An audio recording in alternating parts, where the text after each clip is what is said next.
Me oleme tunnistajaks suurimale pettusele tehnoloogia ajaloos. Tehisintellekti tokenid peaksid tehnoloogiliste läbimurrete ja tõhususe tõttu odavnema. Aga alates märtsist 2026 kaotab OpenAI umbes $1 ja 22 senti iga teenitud dollari kohta. Risky Capital hoiab hindu kunstlikult madalal, kuni ettevõtted muutuvad API-st sõltuvaks. Lõppmäng on karm. Kas tehisintellekti idufirmad lähevad pankrotti või sina? 2026 aasta alguses ajakirjandusse lekkinud sisemised dokumendid näitavad, et OpenAI'l on raskusi. Ettevõte kulutab palju rohkem, kui teenib. 2026 aasta sularahakulu jäävad kuskile 17 ja 25 miljardi dollari vahele. Sularahas. Samal ajal ulatub tulu 13 kuni 20 miljardi dollarini. OpenAI kaotab iga teenitud dollari pealt raha.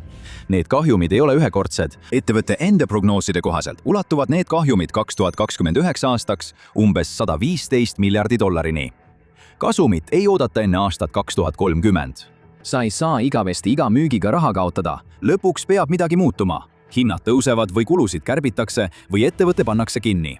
See ei piirdu ainult OpenAI-ga. Y Combinator on IDU firmade kiirendi, mis aitas käivitada sellised ettevõtted nagu Airbnb, Stripe ja Dropbox. Enamiku hinnangute kohaselt oli umbes 58 kuni 67% selle 2024 aasta talvevooru ettevõtetest tehisintellekti idufirmad. Enamik neist ei oma mudelit, mida nad müüvad. Nende äri on üles ehitatud kellegi teise tehnoloogiale. Tööstuses nimetatakse neid wrapper-ettevõteteks. Nende kulud määrab see, kellele kuulub allolev mudel. Nende kogu äri sõltub sellest, et need hinnad püsiksid madalad, kuid ettevõtted, kes neid hindu määravad, juba kaotavad raha. See tähendab, et tänased hinnad ei pruugi olla jätkusuutlikud ja tuhandete tehisintellekti idufirmade jaoks on see probleem. Kuud või isegi aastad tööd võivad kaduda ühe arveldustsükli jooksul. Mitte sellepärast, et toode oleks halvemaks läinud, vaid sellepärast, et tarnija muutis arvel ühte numbrit. Suur osa tehisintellekti tööstusest toetub samadele vähestele mudelipakkujatele. Nii et kui üks tarnija hindu tõstab, tunneb seda kogu valdkond. See ei oleks aeglane surm, see oleks vaid nädalate küsimus. Kogu tehisintellekti buum põhines riskantsel panusel. Täna kaotad raha, homme valitsed turgu. Eeldati, et mastaap parandab lõpuks majandustulemused, aga mis siis, kui see nii ei lähe? See ärimudel ei ole uus, seda nimetatakse kahjumitooteks. Müüakse alla omahinna, meelitad kliente ja kasumi pärast muretsetakse hiljem. Eesmärk on muutuda selliseks, millest on peaaegu võimatu loobuda ning tekitada klientides oma tootest sõltuvus. Aastatel 2023 ja 2024 olid tehisintellekti tokenid hinnaga vaid mõned sendid, palju odavamad kui nende tootmiskulu. Arendaja jaoks oli valik ilmne. Ükski teine lahendus ei olnud hinna ega võimsuse poolest ligilähedanegi, nii et kogu maailm hakkas nende mudelite peale ehitama. Need said vaikimisi standardiks, nagu varem elekter või pilvesalvestus. Kuid intelligentsuse rentimine on teistsugune. Sinu elektrifirma ei saa lugeda su arvestit, õppida su harjumusi ja siis neid sulle tagasi müüa. Tehisintellekti teenusepakkuja, mis on sinu toote taga, saab seda ka täpselt nii teha. Kui piisavalt palju ettevõtteid olid juba sõltuvuses, hakkasid tingimused karmistuma. Ettevõte võis kulutada kuid, et kohandada mudelit oma privaatsete andmete põhjal. Seda kohandatud mudelit ei saa lihtsalt kokku pakkida ja kuhugi mujale viia. Kõik sisestusjuhised ja andmed asuvad serverites, mis ettevõttele ei kuulu. Lahkumine tähendab kogu selle töö hävitamist. Tehisintellekti lepingutes said pantvangi olukorrad. Kohale jäämine maksab varanduse, lahkumine maksab veelgi rohkem. Teenusepakkuja võib tingimusi peaaegu alati oma suva järgi muuta. Kui OpenAI mõne mudeli kasutuselt eemaldab, peavad kõik selle peale ehitatud ettevõtted kohanema. Kood, mis eile töötas, tuleb homme ümber kirjutada. Terved tuuted võivad sattuda olukorda, kus nad peavad võidu jooksma tähtajaga, mil mudel kasutuselt eemaldatakse, kuigi nad ise seda ei valinud. Kui idufirmad võtavad seda riski, võtavad tehisintellekti hiiglased omakorda enda riske. 2025 aasta lõpus kohustus OpenAI investeerima umbes $250 miljardit Microsofti pilveinfrastruktuuri ning seejärel sõlmis ta teise hiiglasliku lepingu Amazoniga, mille väärtus ulatus veel kümnete miljarditeni. See ei ole ettevõte, mis kulutab raha, kuna on leidnud kasumliku ärimudeli. See kulutab raha, sest vajab rohkem arvutusvõimsust, et tehisintellekti võidujooks jätkuks. 2026 aasta aprillis kirjutasid Microsoft ja OpenAI oma partnerluse ümber ning uued tingimused andsid OpenAI'le vabad käed. Microsofti litsents lakkas olemast eksklusiivne, nii et nüüd saab see töötada ükskõik millises pilves, mis neile meeldib. Nad ehitavad isegi oma enda kiipi koos Broadcomiga.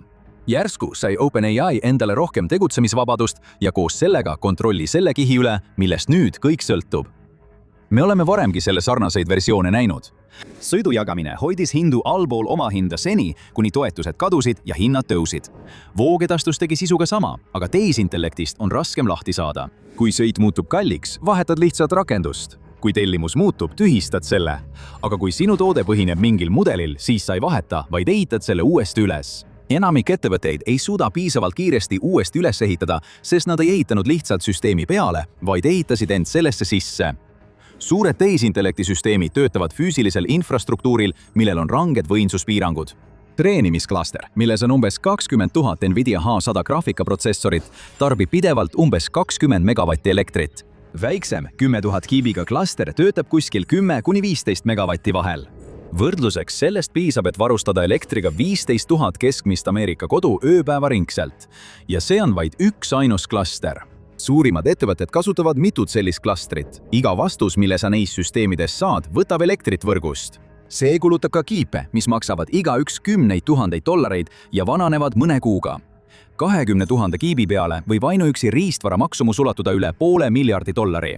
Hetkest, mil need sisse lülitatakse, hakkavad nad väärtust kaotama.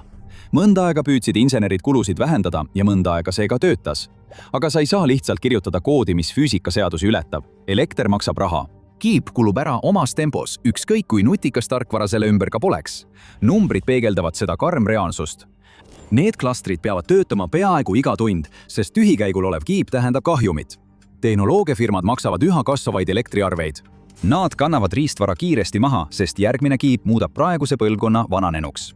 Kui panna see kõik kõrvuti sellega, mida teenusepakkujad tegelikult küsivad, siis see hind ei kata kulusid.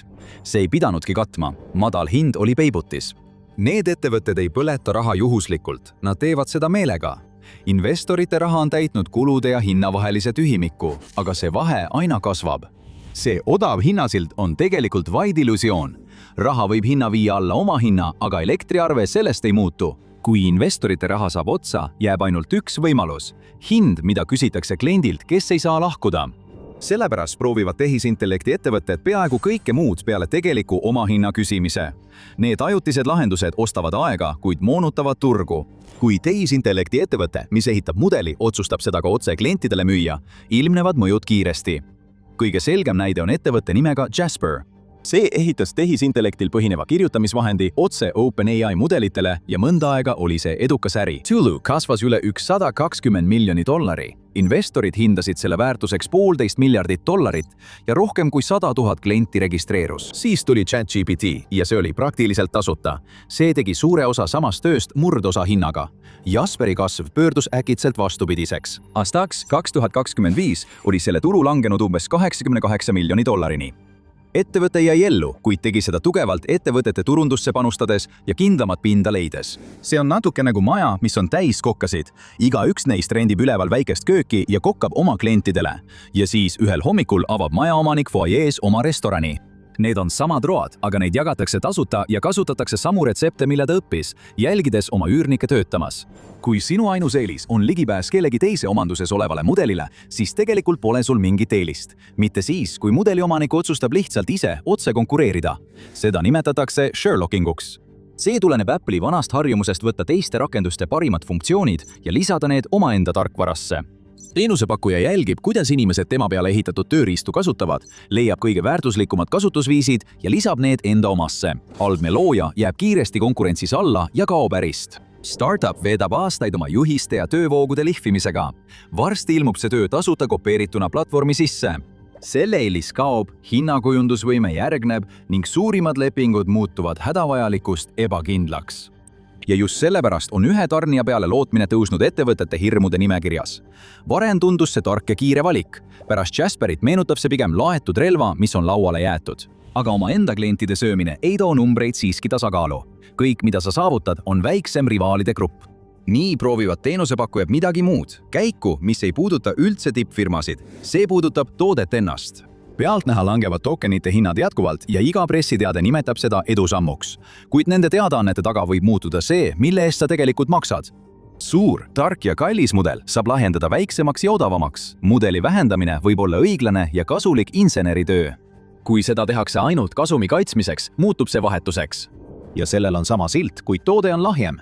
Uus versioon on häänestatud nii, et see jääb piisavalt heaks, et sa ei loobuks, kuid piisavalt odavaks, et säästa miljardite päringute pealt varandust. Langus ise on harva nähtav. Mudel unustab veidi varem, mõtleb veidi vähem sügavalt ja maskeerib oma oletused loovuseks. kuna hind langeb pidevalt, näevad inimesed kogu asja võiduna. Tipptasemel mudeleid arendatakse endiselt edasi ja nende kokkutõmbamine väga võimekateks süsteemideks on tohutu tehnoloogiline protsess, kuid see pidev liikumine väiksemate ja odavamate suunas osutab vastupidisele. See vihjab, et numbrid ei klappinudki kunagi päriselt. Ainus, mida see tegelikult ostab, on aeg. Pantvangilepingud, platvormipoolne funktsioonide kopeerimine, mudelite kokkutõmbamine, ükski neist pole tegelik lahendus, sest probleem peitub hoopis mujal. Tarkvara pidi olema ideaalne äri. Ehitatakse see üks kord valmis, müüakse 1 000 000 korda ja iga lisakoopia tegemine ei maksa peaaegu midagi. See lubadus toitis 20 aastat pööraselt kõrgeid väärtustamisi. See on sisse kirjutatud igasse esitlusse, mis nimetas tehisintellekti järgmiseks suureks tarkvaralooks. Rani purustas selle kõik. Kõigi tehisintellektiga seotud kulude tõttu oli OpenAI kasumimarginaal umbes 33%. Terve tarkvaraäri töötab 70–80% kasumimarginaaliga. Nii et OpenAI muutus meeleheitlikuks. Nad hakkasid ChatGPT's reklaame müüma. Pilootprojekt käivitati 2026 aasta veebruaris. 6 nädala jooksul oli see teel teenima $100 miljonit aastas, kaasates üle 600 reklaamija. Sam Altman oli aastaid nimetanud reklaame viimaseks abinõuks. Nüüd müüb maailma kuulsain tehisintellekti ettevõte sinu tähelepanu.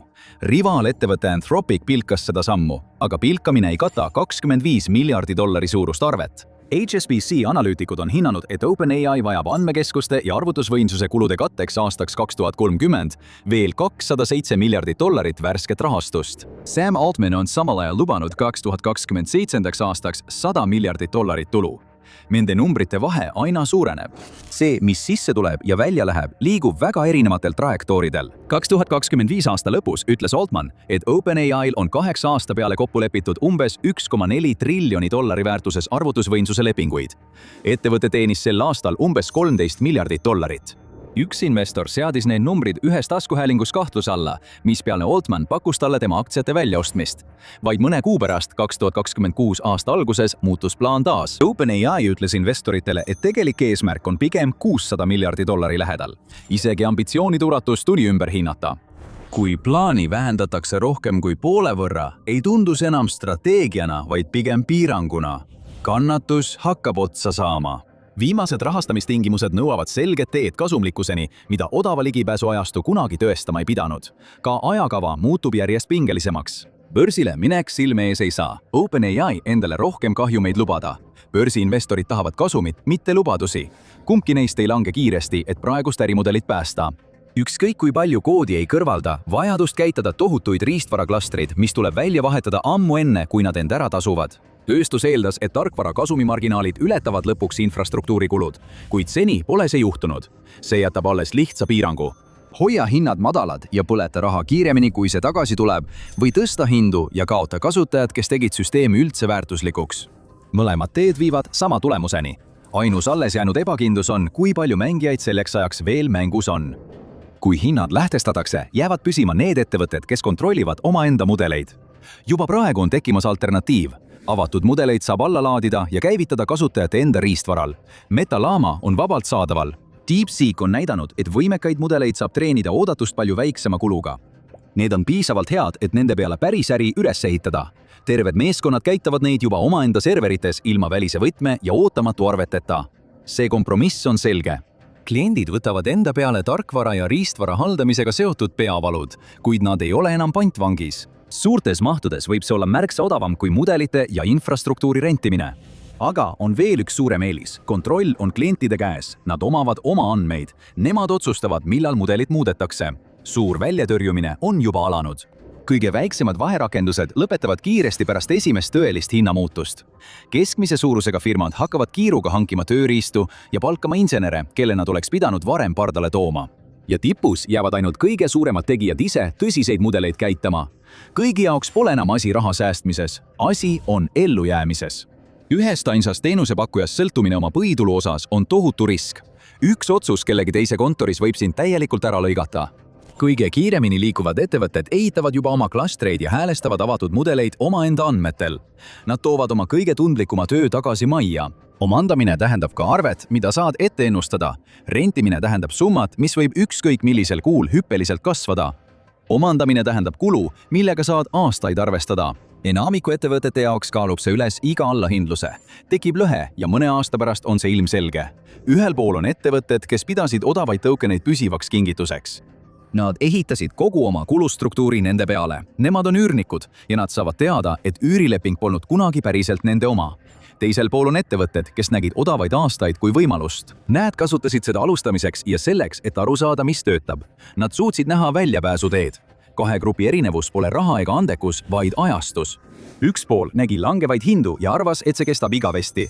Teine pool sai aru, et see on vaid ajapikendus. Kas sa kontrollid riistvara, millel sinu äri töötab, või lased ettevõttel, kes peab sinust viimast võtma, hinna määrata? Ootamisel on oma hind. Mida kauem kliendid jäävad, seda rängem on lõpuks kukkumine. Kõige odavam hetk lahkumiseks on juba möödas. Järgmine odavaim hetk on just praegu. Tokenid ei muutunud kunagi odavamaks, sellepärast, et tehnoloogia oleks end vabaks murdnud. Need olid odavad, sest keegi teine maksis arve kinni. Ja nüüd on aeg see arve tasuda.